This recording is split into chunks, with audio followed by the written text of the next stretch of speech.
Hey everybody, this is Phil Grimpo with ChurchNeXt online, and today we're going to be talking about lighting. And today we have a guest with us.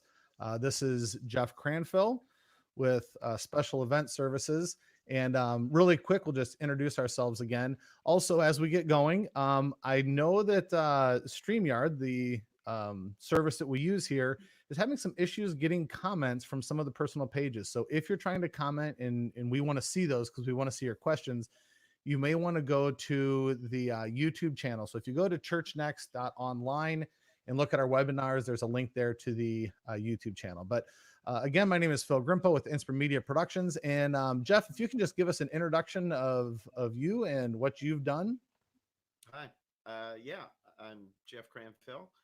I am one of the co-founders and vice president of Special Event Services, founded in 1986. And since that time, I've spent pretty much most of my life being on tour with someone, originally starting in the audio world and moving to more lighting set design world many years later. And one of the main things that's gone into is broadcast, especially houses of worship, a lot of traveling, touring ministries that we work with.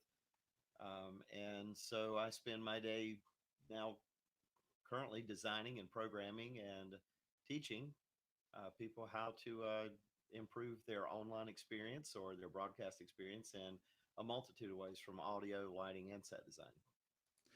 So today we're going to be talking about lighting for live broadcast. And one thing that I'd like to discuss is it's different. When we light for live, our eyes can see differently than a camera can. And a lot of worship spaces were probably lit more for people being in the room, being able to just have a whole lot of light in the space. And all of a sudden, when we put cameras in, that big stained glass window is putting a halo on the pasture we didn't expect, or the prisms are coming through and they're different colors, and the cameras need so much light and they don't handle the shadows as well. So we want to talk about how do we keep good lighting live, but then how do we also think about broadcast? And I don't know if there's some tricks maybe Jeff you can talk about. Um, some people may be familiar with 3-point lighting, and is that a technique that you still use live, or what are some other tricks maybe you have? Sure. Well, one of the things, first of all, what you were talking about, the way most churches currently are lit, is very much like the room I'm sitting in. The lights over my head so I can see my console I'm working on. So I am personally sitting in a terrible broadcast situation at the moment. Um, I think one of the important things that everybody has to realize is that you have you have two different issues usually at hand. One, yeah, the lighting that was put in your church is more of a utility light to see, to walk up and down the aisles, to read, or just overall generalized room lighting that you would expect in any building you walk into. And that's typically over anyone's head, casting shadows, much like you see on my face. So no eyes, big shadow under all of these issues that you walk into. I think one of the first things that everyone has to really get a good grip on is the utility part of it. There's lots of creative minds out there. There's lots of great things that everyone sees online or at other churches or concerts and events that they attend and go, oh, I really wish I had this, or really wish I had that. But the first thing you need to do is achieve a good look. And yes, the 3-point lighting scenario, um, that's the basics of exactly. Thank you. Uh, light coming from two 45-degree angles, 30-degree angles, somewhere in that proximity to illuminate the front part of my face with with a backfill of one or two of the same lights. And what that's for is to separate me from whatever background the camera is grasping. Now, in a situation of from a church standpoint of I've got my pastor, and this my pastor never moves from the podium, or they typically work in a 10 to 12 foot walk zone area, this type of lighting can work well for them. Where you run into a different challenge with this is if you have a worship team, Mm. and let's say your worship team consists of 7 people across the front, downstage edge, singing and playing instruments, but your front line is one of the what we'll use for the example here. When you start trying to do the fill light, the cross light, all of these things in multiple zones, you create different light levels. Mm-hmm. Um, I often use audio as an example here. Usually, everyone has enough working knowledge of the vertical and the horizontal coverage of a speaker cabinet. So, for easy math, if that were 60 degrees by 60 degrees and you could see the audio coming out of there, this is all in perfect world type scenarios, but you would see that shape, that cone, and you would say, okay, I'm covering this many seats of my room, I need to add another speaker. So I start close to where the end of the other speaker left off. In audio terms, that's the 3 dB down point. In Mm-hmm. lighting, it's very similar. So anywhere 2 light beams cross, and it's okay to cross the beams in this case, but you're going to create light levels that increase. So if you went across your stage and did a lot of these cross focuses, you would have all of these little hot zones. Mm-hmm. So the way I approach it from a church standpoint is I always assume that I have someone that's standing center stage, and I for their particular key light, that is a center light. And if that light has the ability to throw from the, you can do it with a lot of phone apps and things, but whatever brand light you're using, you look up the degree of the field, and it'll tell you from this distance it'll throw a 12-foot circle. Mm-hmm. So in this case, let's say it does throw it, we have a 12-foot circle. Well, my next light, I want to be about 10 feet apart from that. Mm. And the goal here is to, let's say my stage area is 40 feet wide. Then starting at the center, I have this cone of light, and 10 feet over to its left, I have another 12-foot circle and another 12-foot circle and another, and then the same thing this way, depending on how many people along that line I need to light. Mm-hmm. And what that does is whether it's a moving light or a static fixture, basically I'm not panning the light. Mm-hmm. I'm purposely putting the lights where they can go. Now, I know that's not the case in every installation. Sometimes you just can't put a light there.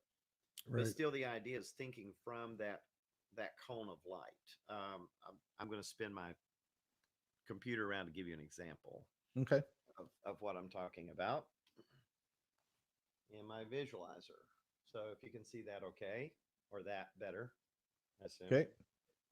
Um, we'll take out what I've got right now, and I'm just going to bring up the frontline singers. And the reason I'm using haze on the visualizer so that you can see the beams of light I'm talking about. Sure. So if I start with the center fixture, and I'm just going to change its color for an example, you see the overlap Mm. into the other lights. So if I were working this through this, I may wind up bringing that light more to here, this one more to this area, so that I'm creating less overlap of where the lights meet. And you can even see the visualizer does a pretty good example of showing you where the light level is going to be just a little bit hotter in those crossover zones. Right. So if you keep playing with that, what you wind up with is something that's nice and even like this. And when you program for, like I said, whatever types of lights you're working with, well, you have that Mm-hmm. as your, so that's roughly about a 12-foot to 16-foot walk zone. Mm-hmm. And now there's more light still needed, but that's the main key light. That lets you know that you can barely see it, but there's very little shadow behind the person. That's a good flat zone for them to walk and work in. Now, will you Um, always keep this as a hard edge fixture, or will you throw it out of focus to help blend some of those areas? no, it's definitely out of focus. And in this Hmm. example, it's a little more hard edge just to show you where it is. So Yeah. yes, this would be a much more. This would always, i- if you're using something that is a hard edge fixture like an ellipsoidal or a spot fixture, you would want to roll some type of or use some type of diffusion or frost or something Hmm. to get rid of those edges. And in the case of an ellipsoidal, you can just move the barrel back and forth a little bit just to dull up the edges. Right. And Um, you can see when I bring in that, like, you can see where those overlaps are. uh-huh. And and though this that I don't have the ability to use a meter in this case Right. on the visualizer, but I can just tell by looking that's pretty flat all the Right. way across there. And then the same thing. So what it allows you to do, and this is one of the things that I've found works really well with most churches, is this gives me the ability to create these zones like you see I have coming up now, Hmm. based on what my service might be like. Right. One of the good examples here, that I often see with people, is they have like a morning scripture reading. Uh-huh. Well, there, that's, it's one of these things where I like to get the lights fixed. So in this particular case, back to the utility part, the key light fixed, and then have everyone, as they create their different services or their different plans, work within the parameters of where those lights hit. Yeah. Because just the slightest movement, the slightest tilt up or down or pan of that light is going to change your light level a little bit. So when we're lighting for live, this is great because in a live situation, we can have these harsh lights on and stuff. When we get into broadcast, it's even more important to say we need to know where you're going to stand. We need to probably spike the stage so we know exactly where you're going to be so we can set up the lights, and we need to know when you're going to move because I'm going to talk this afternoon about video directing, and in directing I often like to be able to talk to the lighting guy, like if it's a song, what's coming up next. My guy will say, what's going to start in darkness, just so you know, and on that big hit the lights come up full, so I can tell my engineer, be ready for that, you're going to have to pull all your irises down really quick, on this big Exactly. hit. And I like him to know where's my hottest spot, so I can set my cameras for the hottest spot. So maybe I kind of know where the iris is, and I can get this cool dynamic when the light comes out, and it's not blowing out my cameras. There's a lot of communication testing, and I know as I've worked with you, for some of you who don't know, Jeff has done our lighting for several years at the National Youth Gathering. So much time into where are you going to stand, where are you going to walk. I lit your spot. You have to hit your mark. So if you're going to do something, if you just want to wash the whole stage for TV, that's fine, but it's not all that interesting for in live in the room. So live in the No, room, we want these more dynamics. We have to communicate more. exactly. And the good part about doing something, like exactly what you were talking about there, Phil, is with the five lights that I have right now. Um, let's say those. Let's say you don't have the benefit of those being moving lights, Mm-hmm. and those are five static fixtures that you've gone in and you've focused and you've got everything leveled out. Well, still, the great part about it is that's five different places for someone to be creative. Mm-hmm. Um, and that can go on and on to be any kind of combination, even if it's something like that. Mm-hmm. um, the good part is that, like you said, back to the communication, that within the parameters of what you've set up, what your cameras are seeing, this gives you such a great jump start. Yeah. And that's the part where no one gets surprised. Yeah. Everyone knows that when this particular song played, that was the group of people there. Yeah. Um, one of the things that takes that to the next level, um, for me, is, and I don't want to jump ahead, but having the backlight Yep. there, and so now you can see just how much more dramatic that got. Especially those And two people on the far stage right and stage left. exactly, and I'm doing this example.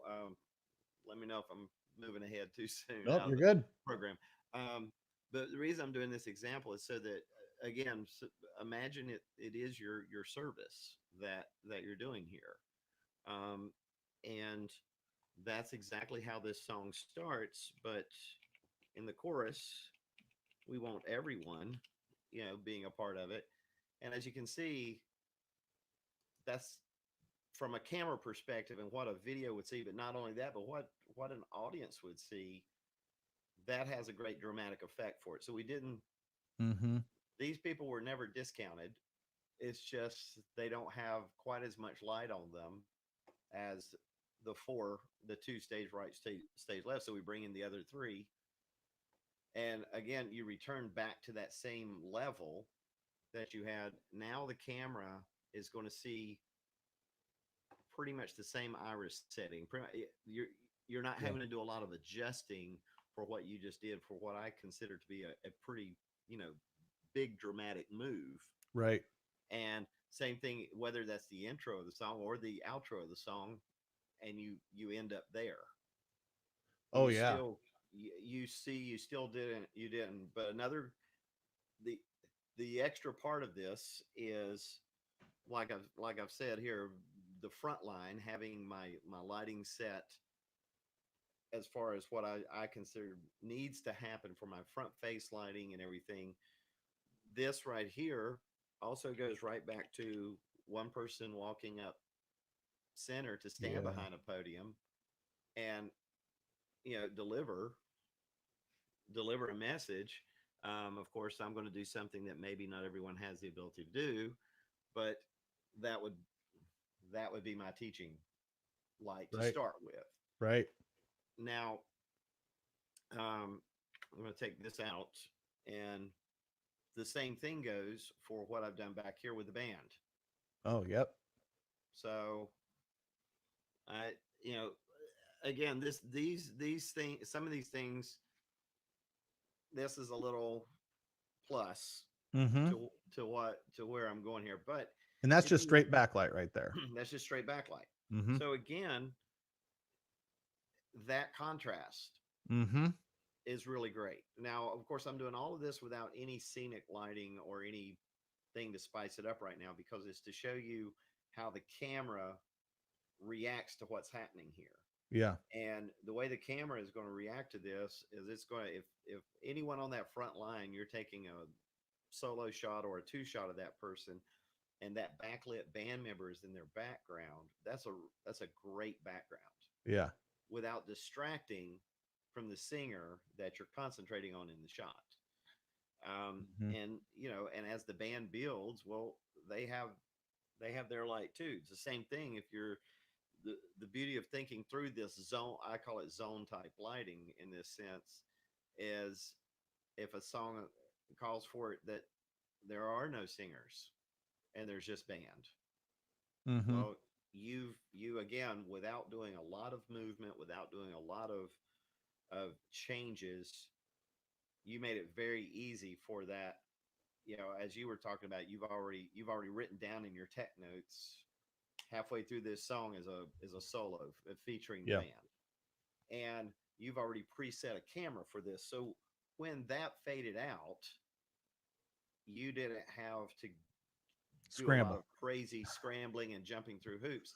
You've already Yeah. got a shot set up. Yeah. And I think that's important is if you want to get more dynamic, and that's where it comes to a lot of communication. If I didn't know that, the live audience would have seen something really cool. The viewing audience would have seen the stage go black while I'm yelling at a camera guy to where's this solo coming from? Find it, find it. Exactly. Yeah. It's one of those things of sort of, I tell everyone when I'm programming any show, whether it be a church-based event or a secular event, I play it like a game of chess. So I'm always thinking, what's my next move? Right. And I think it's very important to do that, regardless of what type of lighting you have. If if your facility has no moving lights whatsoever, and let's say it's a much more of a conventional type system of you know Fresnel's, pars, and ellipsoidals, Mm-hmm. well, you have to go in and first and foremost think about back to this scenario, what do I need to accomplish that? Right. Right. And in your circumstances, that might be three fixtures, it might be five, it might be seven, it might be 10. So Um, let's talk about that. How two things I want to get at is how many foot candles, or how are we measuring this? What is a good brightness, not just throwing tons of light? yep. And then what is a if you don't have a light meter, what is a way that we check for that flatness and the good color temperature? So maybe the first is Yeah. how much illumination do we need? Today's standard cameras, um, any camera that was made in the last decade works works well from 20-foot candles, 20 to 30. Mm-hmm. Um, of course, the lens is going to be the deciding factor there. Ultimately, if you're throwing from 125 feet with too short of a lens, yeah, you're probably going to have to bump that up to more like 40 or 50-foot candles. Right. But let's just say for this example, all of our cameras have the ability to shoot, the distance we want to go. Mm-hmm. Uh, I personally like to try to get somewhere between 25 and 30. Okay. That seems low, I know, to a lot of people, but reason being it's a comfort thing. Most facilities around the United States have, I don't know that they're all the same, but I'm going to assume they are. They a set number of foot candles that a building has to have to safely be lit, Sure. and that can be down to like 5-foot candles. Uh-huh. So my thing is, you walk into any building there is that's not overly lit like a department store where they won't really bright lighting, but you just walk into any facility, you're probably somewhere in that 10 to 15-foot candle range, Okay. and your eyes are comfortable. Mm-hmm. So my philosophy is, well, when I walk in, especially to church on Sunday morning, I want to walk into that same comfort level.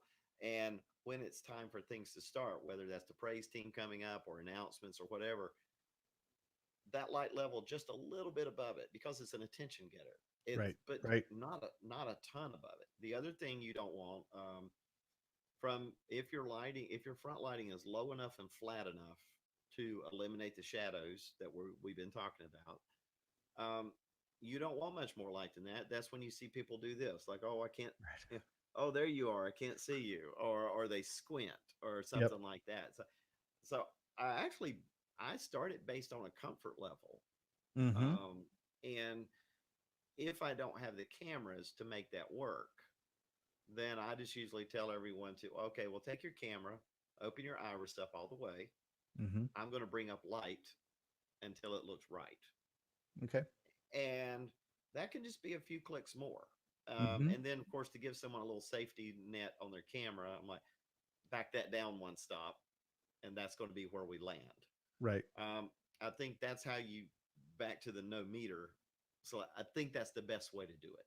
Right. In other words, I go in so many places and I meter their lighting, and they're at 100 or 150-foot candles. It's just yeah, And now it's their just cameras crazy. are all having to put on ND filters to Yeah, knock out light. and then you find out that, well, the camera was set, with the iris just almost closed, Yeah. or Right. whatever, and because it was some default setting that the camera had. Yeah. So Yeah. it's again, it's everybody's got a part to play in this. So this is And a bit of a dance between live and video. There was an event I was on with you, and I noticed you had the video multi-view sitting right next to you, so yeah, you could see what the director's looking at. You can see the shots he's establishing and say, oh, I see he's got a shot over here, something may be happening, maybe I need to get light ready. Or yeah, I noticed the other thing you did was with paper across the stage, and then you were mhm, able to look on a waveform for the video guy to see where he saw dips. And a yeah. lot of software monitors have that, but that's another thing that you could put out. Or mannequins. We work with the church that sets mannequins out during the week to put all those lights and spike everything beforehand. I think that all the methods work good. I particularly like the white paper plan. I just always assume, especially if we're talking about church, that no one's standing just center stage in one little spot. Right. And most churches today all have a stage that's somewhere between 32 to 100 feet, Mm-hmm. depending on how big their building is. Right. And so my thing is like, well, yeah, establish what your zone is. Where are people going to be? And using the paper, what Phil's describing there, it could be poster board. Poster board works well, anything, but you're basically just creating a zone from here to here that you want it on any kind of stand or something. A lot of you know DIY ways to make this work.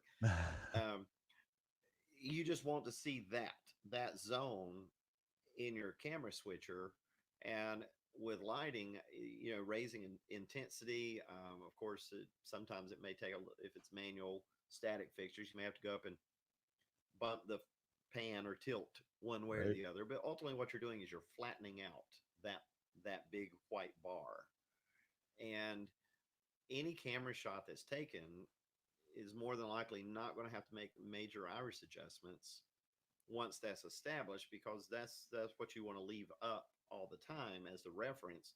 And when you do your more dramatic things like the heavy backlight, or the person beside them is lit and the person's not, there's always just enough ambient light for that gracefully to fall off. And that's where getting that line flat Right.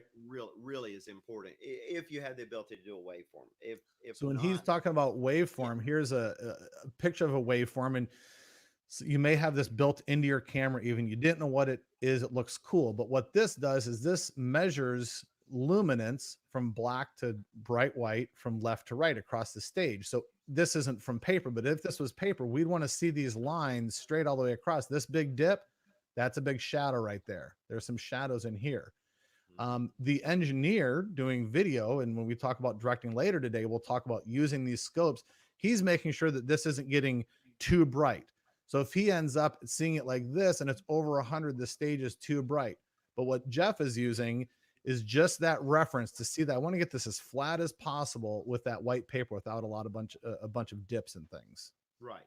And as far as the measurement in foot candles of what that is, um, that's usually in that case, that's back to the camera setting. Um, Mm-hmm.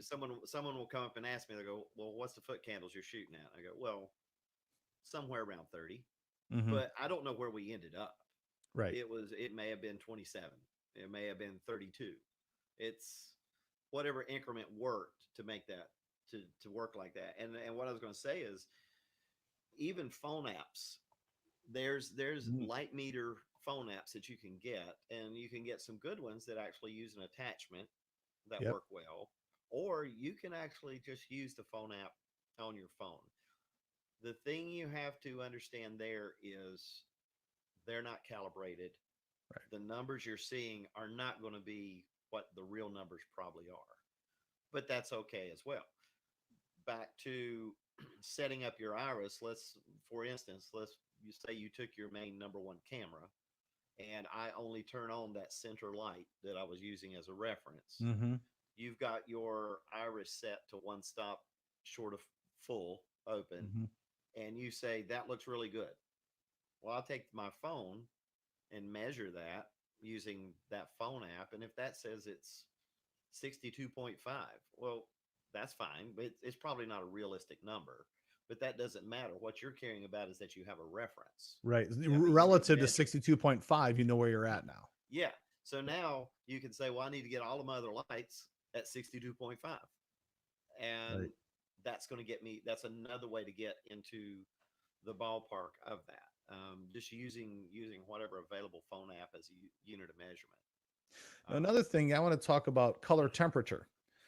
So here's just something about color temperature. And we have on the bottom 2000, very, very red, all the way up to 8000. And this is measured in Kelvin, which is a very blue light. And in a lot of our churches, we're relying on some incandescent lights. We're probably around this 3000 range. It's a very warm look. mhm. We're comfortable with that. The sun is way brighter. It's a much cooler type of a light, but our eyes don't care about that much. Cameras care a lot about color temperature. So can we talk about, let's say you've got incandescent lights and you're adding LED lights. Someone says we got to go LED. You put the Hmm. LED lights in, looks great until you go to the camera. Now you have some problems. How do we correct this? CTO, CTB, what are some tricks there? Well, the first thing I'll start there. I don't want to get off on a gear tangent, but um, you can't just buy any LED and do that. That's where obviously everything we're doing lighting wise, that's where we're headed. We're Mm-hmm. heading into an all LED world someday. And the ability for those LEDs to have the quality to mix. So what you see in lesser featured fixtures, they tend to take on that pink purplish hue, Mm-hmm. which is red, green, and blue at full. Mm-hmm. That's why most manufacturers have added a white, and they've struggled to add a 3200 white. Mm-hmm. Um, that white is usually a bluer in the your Kelvin reference there. It's more in the 4,000 5,000 range. Yeah. And the reason they do that is there's, like you were showing a great example there of all the different levels of white. Um, from the earliest times, everything was incandescent when it came to shooting video, unless you went outdoors. And Right. of course, if you think about most TV broadcasts you see, if you were in an indoor place with warm incandescent lighting, everyone had nice skin tones. Everyone had, you know, everyone had a little tan and look warm and cozy and comfy. But if you'll notice all the colors around it, whether it be any type of scenic elements, they were very red or they were very blue, Mm-hmm. and you really didn't see any other colors.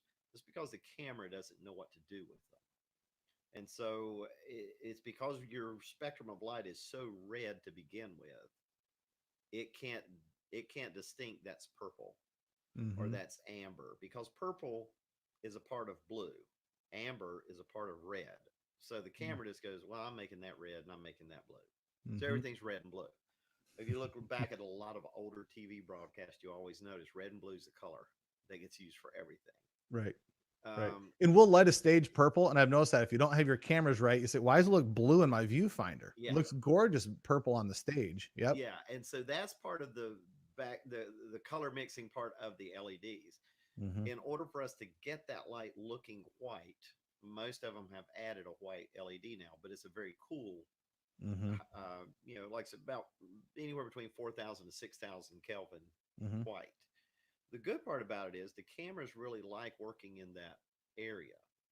Again, if you watch any type of sporting event, from your NFL to PGA to whatever, and you notice how green the grass is, you know how vibrant the colors are on the uniforms, that's because the camera prefers to be in that upper white level.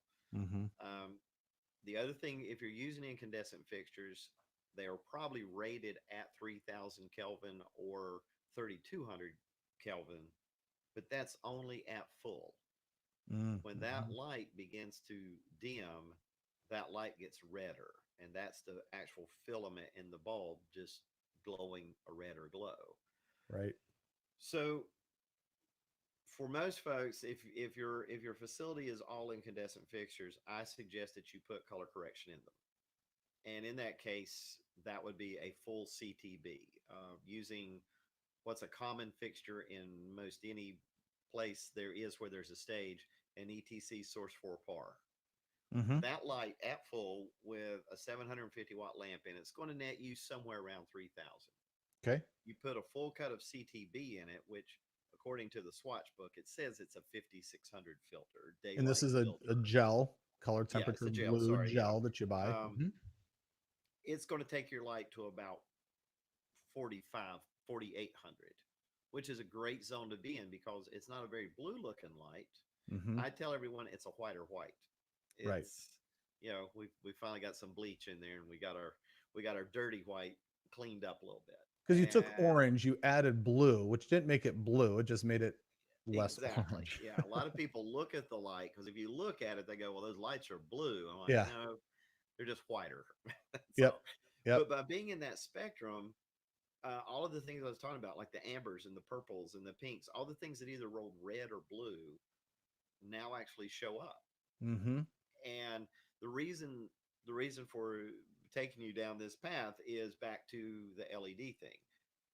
LEDs all want to work in that higher color temp. Mm-hmm. Your results will just be better. And it's because the light doesn't have the ability to mix in that spectrum you showed from the reddest of red to the bluest of blue.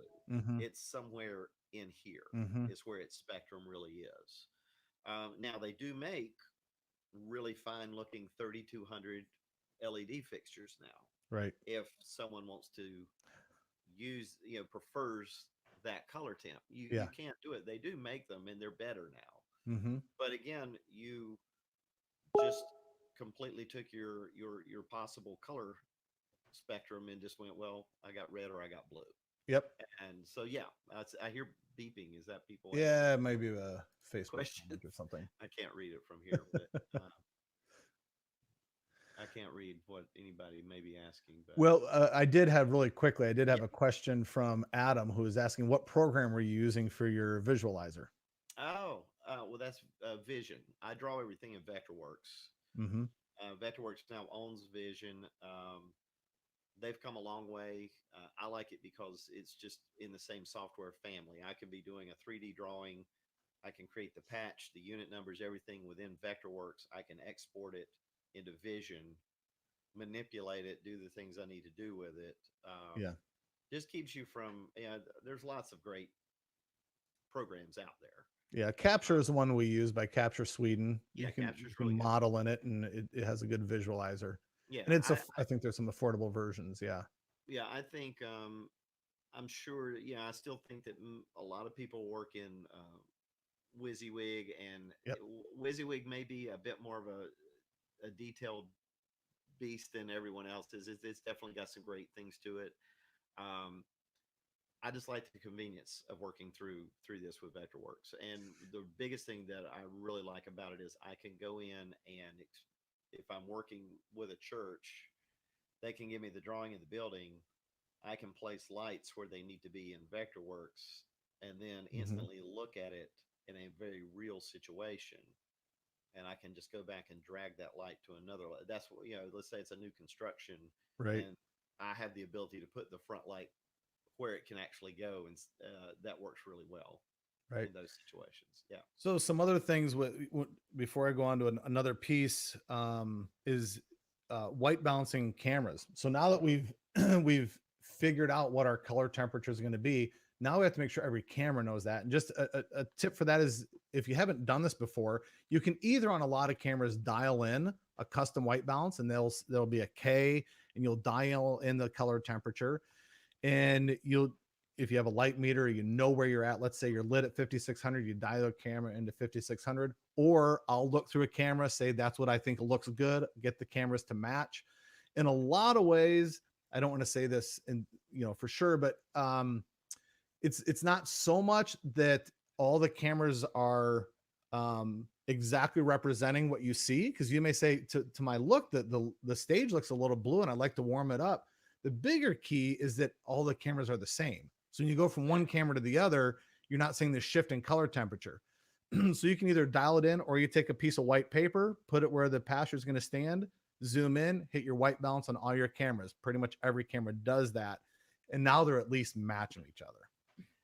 Yeah, that's very important. And the thing is too, with a lot of cameras, depending on their abilities to make and model, some of them will go those presets, white Mm-hmm. balance presets. And if you went and got a meter, and let's say you took all of your building is full of source 4 fixtures, and you did like we just talked about, you put full cuts of CTB gel in every fixture, and you went and measured and you said, well, I'm at 4600 Kelvin. Well, if the camera says 5600 Kelvin, that's okay. Mm-hmm. It's what the camera now is doing is it's opened up its color spectrum, and you're still going to see pleasing looks. Mm-hmm. It is cozy and comfy to walk in your house, and the lamps are on, and they're in that nice warm 3200 glow. But when you start really looking around at how vivid are your colors, how you'll notice everything's muted, everything's a little, Mm-hmm. uh, and I think everyone gets used to what they like to term the blue or white. Right. Um, Right. I think everyone gets used to it if you put enough once you put enough color around it. Yeah. Because the one thing we haven't shown on the visualizer, which if it's okay, I'll spin back around. I was just thinking in my Yeah, house when I started putting in LEDs, I had to make a decision. Am I going warmer or cooler? Because I'm not going to have every other bulb be something different in my house. So correct. some rooms I lit warmer and some rooms I did a little bit cooler. Right. Well, that's so we've been looking at if you metered that light, that would be roughly about 4,800 Kelvin. Mm-hmm. But the one thing we haven't done is we haven't put anything with it. Right. And there's a there's a great example of going from that purple. I'll get back to that in something like that Mm-hmm. at anything from 4,400 Kelvin up to 5600. You're going to see that difference. There's a hopefully the camera on my computer shows it. You're going for on the side light. There's deep blue overhead. There's purple. There's almost a cyan or more turquoise look on the stage as well. It the camera will see all those different colors. If you were referencing something well, it just everything would be blue. Right. And there's nothing wrong with everything being blue, but if you did something as a cue and went from that to that, it Mm-hmm. would still just be blue. Mm-hmm. Um, that's the more important part because that's how back back to this. I'm gonna let's see. We're gonna let there we go. We got the band and the singers in there, Mm-hmm. and we're gonna put something with that. And so now the subtle differences of that all in this particular cue, a lot of the fixtures are in a CTO or more of a 3200 Kelvin, Mm. and that warm light becomes an effect. It Mm-hmm. becomes a way to warm up the stage and give it that kind of glow. Maybe this one will show, yeah, a little better of that. Mm-hmm. And so the camera right now is referencing what you would term the blue or white. Mm-hmm. But the cool part is that the incandescent look of this light gives you a warmth and a feeling that you want to see. So it's a great trade off because if all of my key light, which I'll try to get that here, were that darker color, Mm-hmm. then you would never see that color, the wash, that really rich cyan that you're looking at there. Um, you know, that would Mm-hmm. just be that. Yeah. In blue, in standard definition, red would always run. It would Yes. run. Blue pops kind of weird in HD cameras. Yeah. Well, You got to kind of watch your really dark saturated blues. yeah. The what's happening there. I don't know if you when HD cameras first came out, you started seeing them in a lot of music videos, things like that. And if they had big strobe cues and stuff, you basically just see the image just pixel out Yeah. and explode. Um, I think it's. I don't know enough about HD cameras in that sense, but what I've seen is it's more of a gain type scenario. Mm-hmm. It's anything that's a deeper or super rich blue. Um, the camera almost overcompensates Yes. on the blue side. So yeah, you do wind up again back to whether you're at 3200, 4500, 5600 Kelvin, somewhere in that spectrum, you're giving up a little bit of something. Yeah. And the more you are towards the 3200 stuff, maybe the better some of your blues look.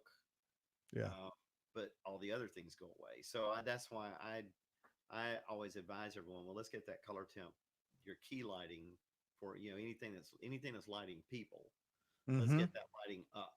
Another Right. really cool advantage of that is in a church, most churches over the rest of the building are going to have some type of incandescent lighting. Yeah. Um, unless you from your if you're streaming or something like that, and let's say you have a camera shot that just kind of establishes the room. Mm-hmm. Um, it's a really nice contrast. Mm-hmm. Um, Basically, the warmer 3200 light turns a little more gold in Oh color, yeah, sure. a little more amber, and that's not unpleasant to see on people if you're just establishing a shot that there's people in the room. Right. Now, if you're doing a broadcast, well, much like one of the broadcasts with Joyce Meyer Ministries, audience shots are very important. Mm-hmm. And so everything on the stage and everything in the audience is lit at the same color temperature Yeah. so that that camera can completely, a jib can swing out and into the audience and back and not see that really nice warm gold glow. They just see the same color.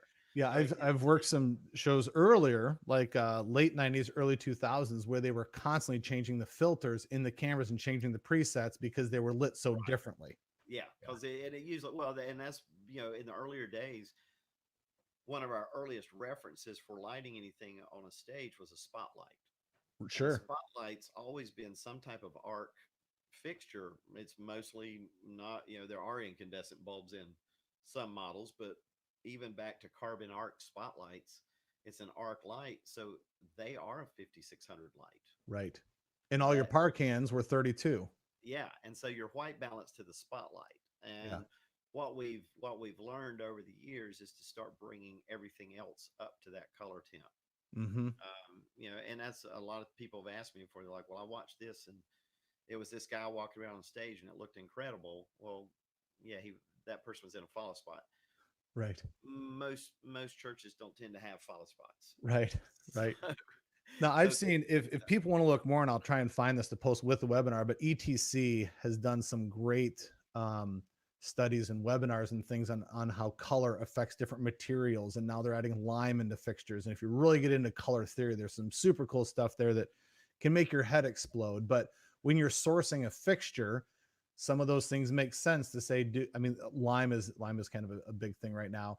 right, The other thing is we tend to a lot of churches just want to do budget. The other thing that happens with cheaper LEDs is they flicker. They look fine when you're looking at them in the room, although your head may hurt after a while because the frequency is too low, and when you put them on camera, you see a flicker the whole time.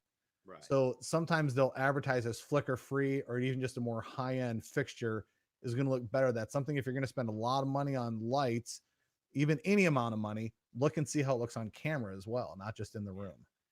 And you're right. ETC's done a great job of putting that out, that information out there because they needed to comply with the theater industry, which Mm-hmm. is always been from a more 3200 based.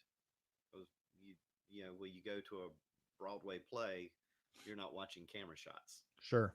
So they go for that deeper, richer tones and things, knowing that if you put a camera in there, you wouldn't see some of those nice colors and stuff Yeah. that happen. I've But they worked with did some with the light theater theater. directors, and they'll have like this great moment, and that light's at 20%. Oh, just knock it down to 18.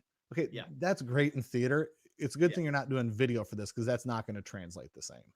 exactly. It's two different. It's two different principles, and so I tell everyone the the world that most of us live in now, whether it's live performance, um, or church based, service scenarios, we have some type of video element in there, Mm-hmm.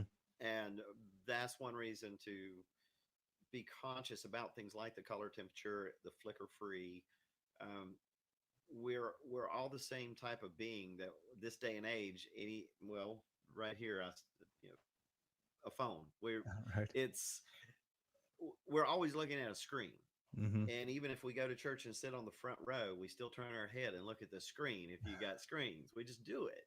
Right.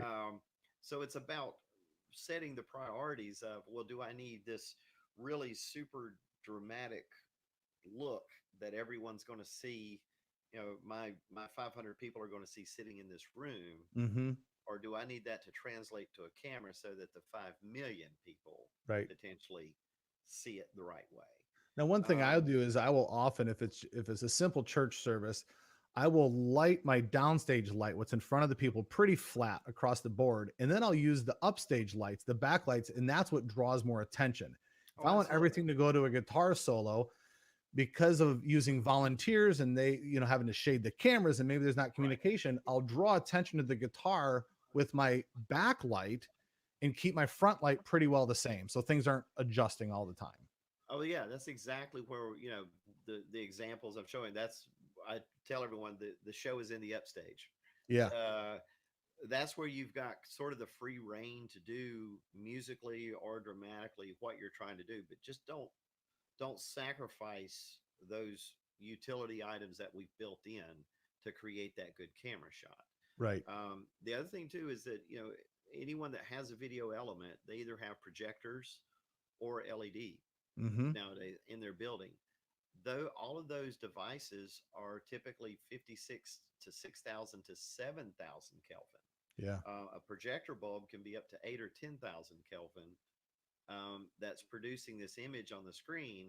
And so another big distraction about going with the lower color temps is, well, my eyes see this color, but the screen shows me this color, Right.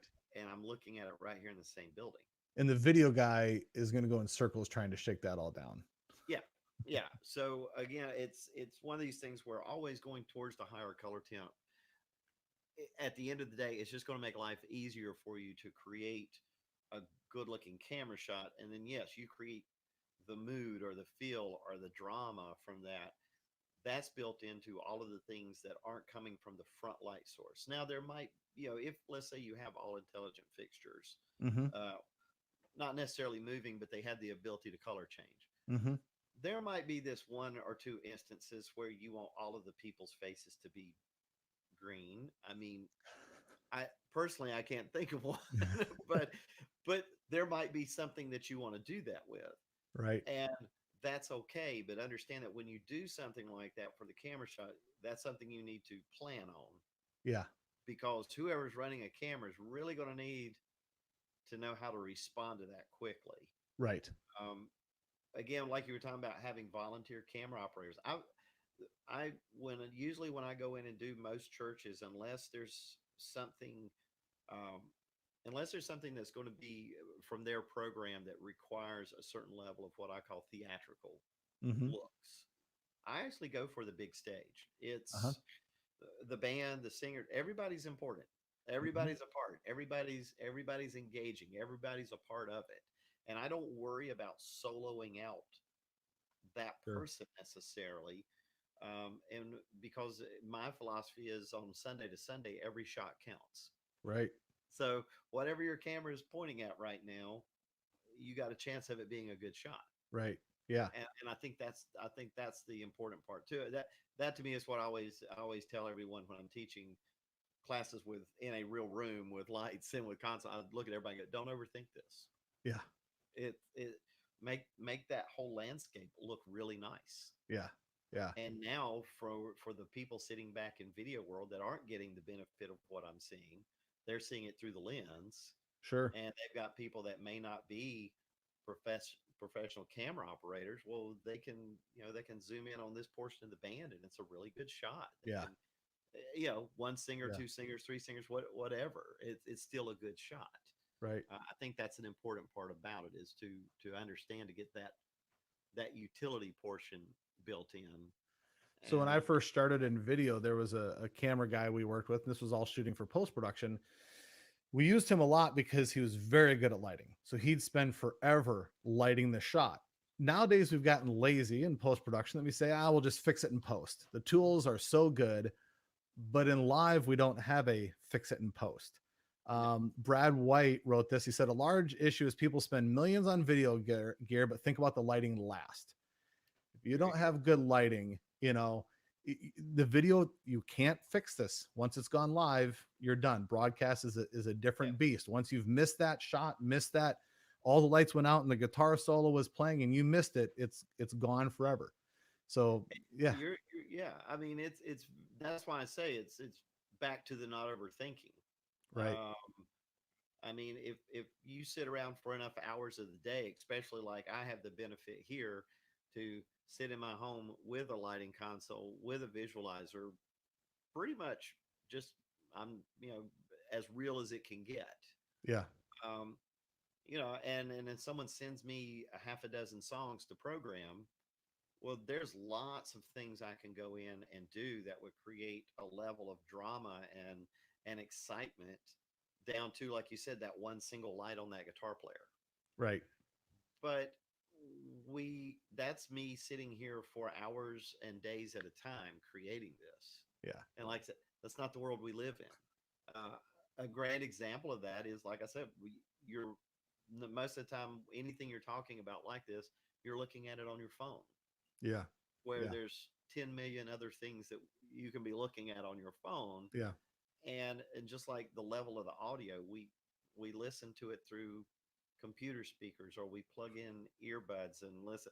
I mean, that's a whole other Right. That's our topic for discussion on Friday oh, about audio. yes, Yeah. we've definitely cheapened our audio listening experience. Yes. And I think we've done it all just out of time, out of the consideration of, we want this right now.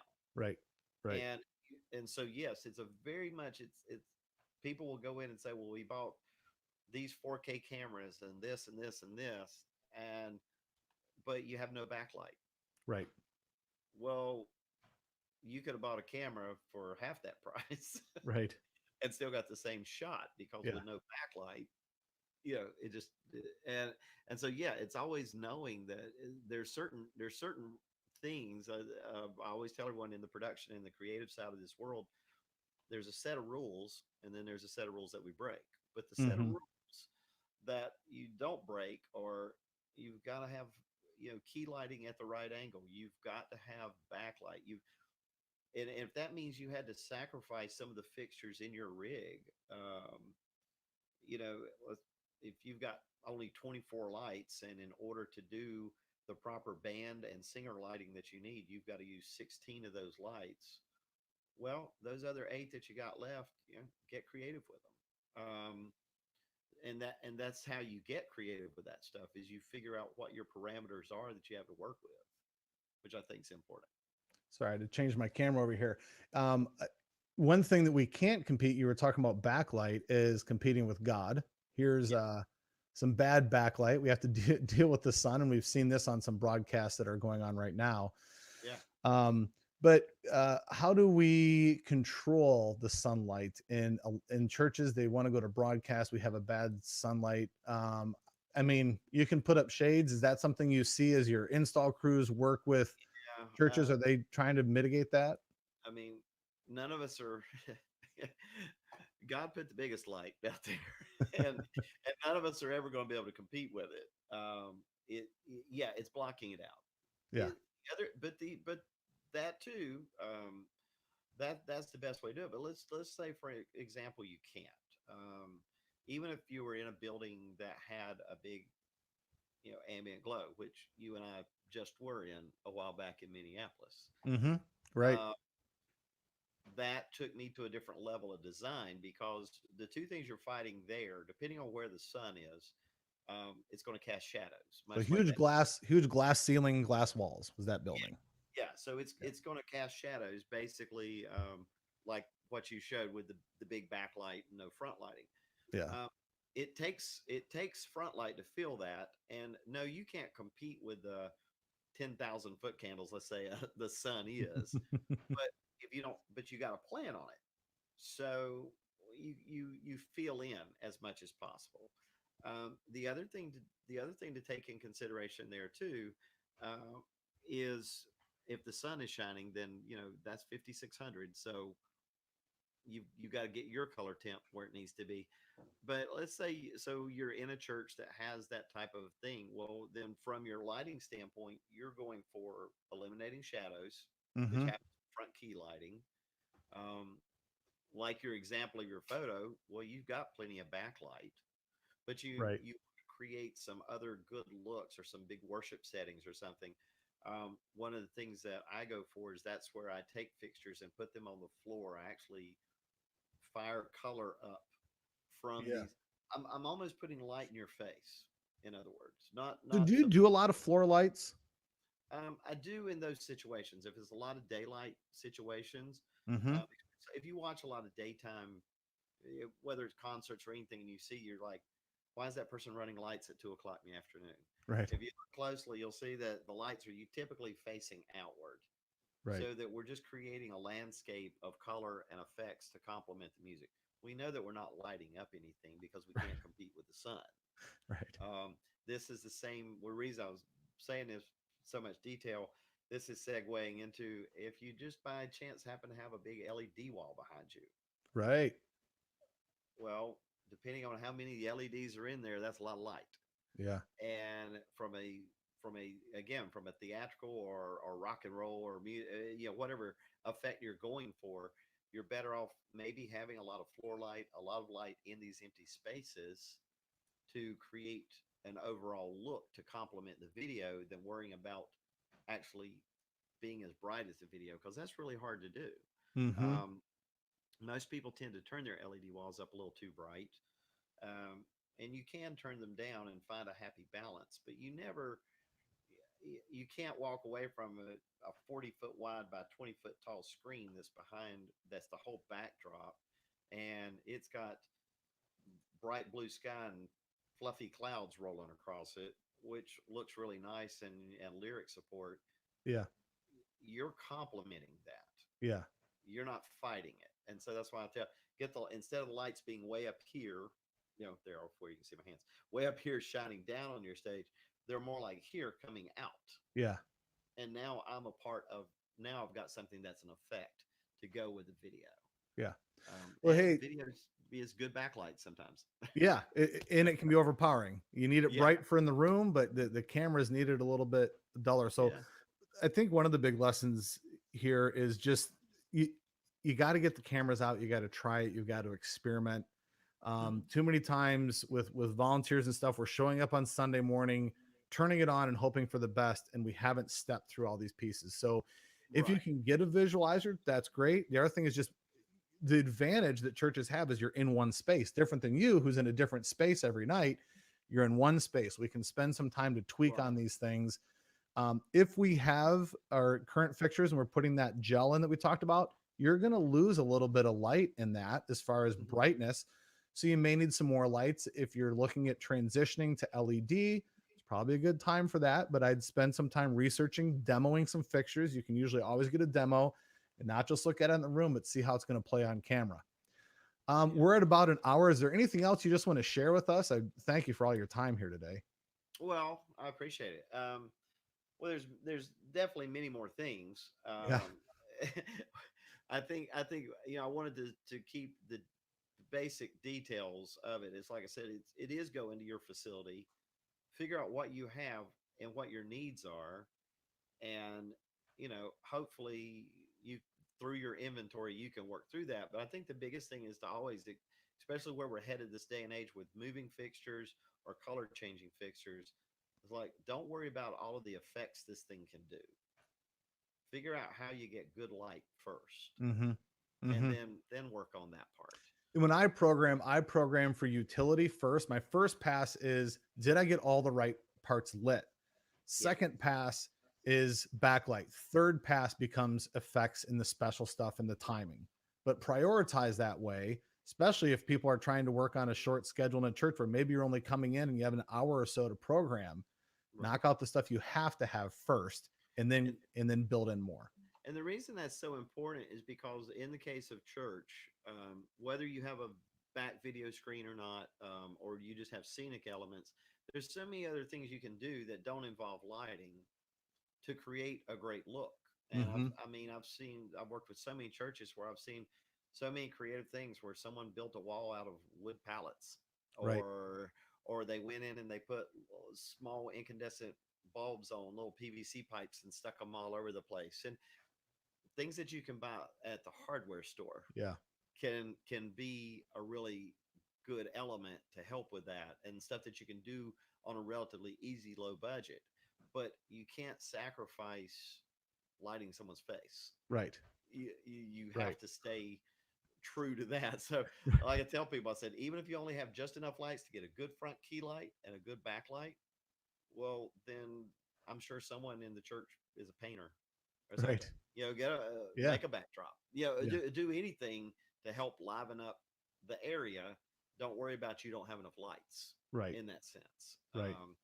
So yeah, I think that's the biggest thing that I continually always go over. And that's why I tell everybody, figure out what works without you having to move that stuff, because even if you're used to having the person stand in this place that gives the welcome, well, have them take 4 steps to the right Right. and Right. stand in that spot instead. Right. Um, you're the payoff is going to be much better in that Sure. sense. Yeah. Yeah. Well, great. This has been great. Like you said, there's a lot we can talk about, light and lighting backdrops and shadows. I mean, there's a whole lot of things you can do. There's a lot of great resources on YouTube as well. Yeah. For ChurchNeXt, later today, I'm going to be talking about camera directing. And then tomorrow, Adam and Leah will be back with us to talk about what we're doing going forward. And then on Friday, Jeff will be back again, and we will be talking about audio for broadcast. And then somewhere in the mix, I'm going to get into cameras and switchers. I haven't picked those dates yet, but keep tuned to the Facebook pages and ChurchNeXt .online for those resources. Again, Jeff, I just want to thank you for your time. And if anybody has any questions, please feel free to reach out to Jeff or reach out to myself, and we'll try and answer and help out any way we possibly can. Thank you, Jeff. I appreciate it. Thank you. It was great. Take care.